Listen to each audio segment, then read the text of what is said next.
So Johnny Manziel was booted from the CFL last week. Now it's coming out that his wife's a cheater. Okay, that was a bit misleading tease. Because she's a cheater. She's a cheater. Just not on him? Yeah, well, yeah, no, on herself, essentially. She was running in a half marathon in Temecula last month. And we're talking about Johnny Manziel's wife, right? Yeah. Not ex. She's a Instagram fitness model. Okay. She I love that Instagram. Anybody can be a model on Instagram. I know. I'm an Instagram model. Yeah. Too. She finished the half marathon in an hour and 58 minutes, and she did not train for it or anything. Because she said she hates cardio. But the problem is, she crossed the timing mat at 6.4 miles at 1 hour and 31 minutes, missing the 11-mile timing mat altogether, and somehow managed the final 6.7 miles of it in less than 27 minutes. Wow. You want to know what the women's world record is in the 10K, which is 6.2 miles? Yeah. 29 minutes. So she beat the world record. She really sprinted home on that one. And she hates cardio. This is pretty good. Somebody who hates cardio. So she finished the first half of the half marathon in an hour and just over 90 minutes. But she finished the entire marathon in less than 2 hours. They're saying that it's impossible. Like, you can't.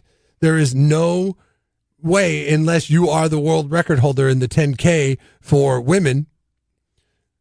Like, Jordan Hussey couldn't do this time. Yet Bre Manziel is she's like, woo, all right, made it. Ooh, that was tough, guys. This is something I've always wanted to do. Finish a marathon way ahead of everybody else and just totally cut the corner on it. You're like you love it. Standing there at the marathon, be like looking around, like, where is everybody? Go get a beer. Hey, where you guys been? Oh, I did it wrong? They had a change to the course, and it likely allowed her to skip an entire loop. Wow. Which would have included the 11-mile timing mat that she should have crossed, so everybody would have known. So did she do this on purpose, or was it an accident? She says she calls the accusations sad and pathetic, but won't offer up any explanation as to why her time was so bad in the first half of the marathon and so world-breaking in the second half of the marathon. Yeah. Well, she saved up her energy. You ever got caught cheating on something, like a test? Or? Oh, let's see. No. I was always too afraid to cheat on tests. I did, we've talked about the fact that my wife wrote one of my papers in media law, my final, which I helped her with, but she actually wrote the paper because she was a pre-law student. Never got caught. Got an A on the test. Teacher said it was the best paper. Did the teacher ask you to elaborate on anything? Nothing like that? No, because I included all my notes and everything. I did do work on it. I just didn't write the paper. And I was like, well, why wouldn't I utilize my wife, who's pre-law, who could bang this thing out? It was a media law class. It was media in law. So. I would have been afraid that, here you turn in A+ work. How many other people in the class turn in A+ work? He never gives an A. No, that's what he said. It was an A+. He just gave an A, but it was an A+. But he said he never gives an A. It's so rare, and he gave me an A. And I'm afraid at that point in time, he's smelling something fishy. Well, I had about a B average in the class as it was, and he's going to say, I don't know, I'm going to have to grill you. So Jeremy's paper is the best one in the class. Yeah, Dr. Lindbergh, he looked at me and he said, well, Mr. West, he says, you really applied yourself here. And I said, oh, thank you. That's what he said to me when he handed it back. Uh-huh. And but he didn't like use it as a example for the rest of the class. He did. And he'd ask you questions like, well, what did you mean when you said, and it opened to page 5? No. That would have been horrible. That would have been like a nightmare. Who was what's the guy's name from Hustler Magazine? That's how bad it is. Larry Flint. Yeah. It was a story, a lawsuit that Larry Flint had filed against a media outlet about discrimination, or not discrimination.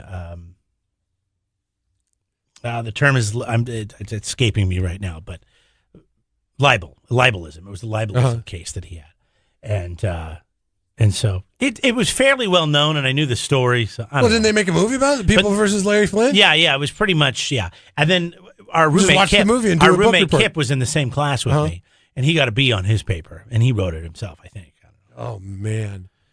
This one time, but he didn't know until afterward. We had Com 295 was to you had to pass 295 with a minimum grade in order to get accepted into the Edward R. Murrow School of Communications. Yeah, I think a B average or something like that. And you had to have B minus minimum. And there was a group project that we had to do. It was a team project. I shouldn't say group project. It was a team project because it was me and another girl. And I went away to my buddy's bachelor party in Lake Tahoe on the weekend that we were supposed to sit down and do it. And because that's priority. Her name was Kristen. I'll never forget. And so she does the whole thing, right? And I was just a little bit ahead of her in grade in class, like just a very little bit ahead of her in the grades in class. For whatever reason, the professor, who was upset with me because I showed up late that day because who was the professor?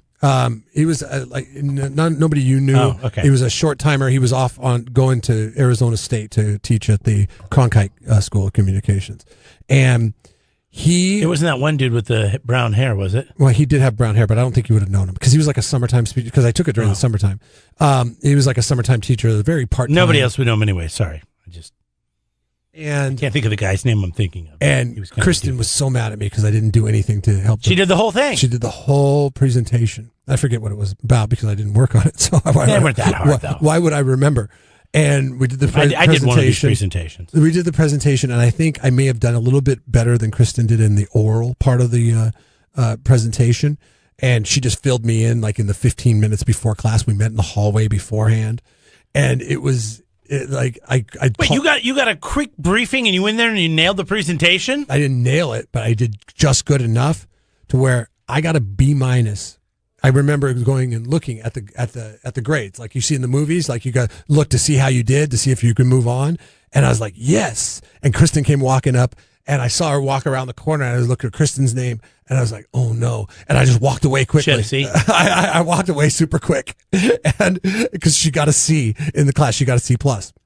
But C plus was not enough to move you on to the Edward R. Murrow School of Communications. Jeez. So I saw her at the bar that night. She came up to me and she said, "You effer," and she's like starts laying into me. And then you slept with her? No. Oh. Come on. That would have been a good ending, though. That would have been a good ending. I did end up having to buy her drinks for the whole evening. I said, "Listen, I feel really bad about what happened. Let me get you your drinks for the evening." And she got smashed. And you got to go on to the next class. Yeah, I went to the prestigious school. And both of us got away in college cheating without getting caught. Public relations, yeah. In so many ways. Yeah. Subscribe to the Jeff and Jeremy podcast now on Apple Podcasts, Spotify, Google, and YouTube. It's your Central Coast commute-friendly podcast.